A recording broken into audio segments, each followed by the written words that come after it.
যত রাজাকারের বাচ্চারা নাতিপুতি হলো মেধাবী, তাই না? জুলাই আগস্ট গণহত্যা মামলায় সাবেক প্রধানমন্ত্রী শেখ হাসিনার বিরুদ্ধে আনা অভিযোগ থেকে অব্যাহতি চেয়ে আবেদন করা হয়েছে।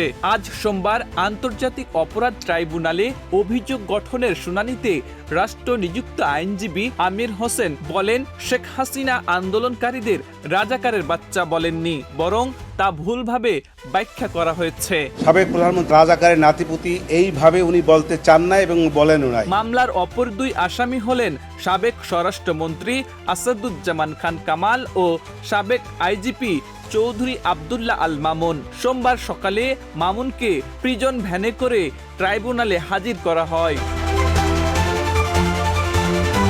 এর আগে 1 জুলাই প্রথম দিনের শুনানিতে চিফ প্রসিকিউটর মোহাম্মদ তাজুল ইসলাম ট্রাইব্যুনালে অভিযোগ পাঠ করেন।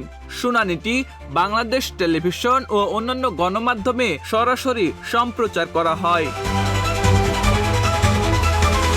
গত 1 জুন শেখ হাসিনা সহ 3 জনের বিরুদ্ধে 5টি অভিযোগ আমলে নেয় ট্রাইব্যুনাল। গত 12 মে তদন্ত প্রতিবেদনে শেখ হাসিনাকে জুলাই গণহত্যার নির্দেশদাতা হিসেবে উল্লেখ করা হয়। বৈষম্য বিরোধী ছাত্র আন্দোলনে গুলি ও হত্যার নির্দেশ, পরিকল্পনা ও বাস্তবায়নের অভিযোগে শেখ হাসিনা সহ অভিযুক্তদের বিচার চলছে। আন্দোলনে প্রায় 1,500 মানুষ প্রাণ হারান বলে জানায় প্রসিকিউশন। আব্দুল হাকিম, প্রজন্ম 24।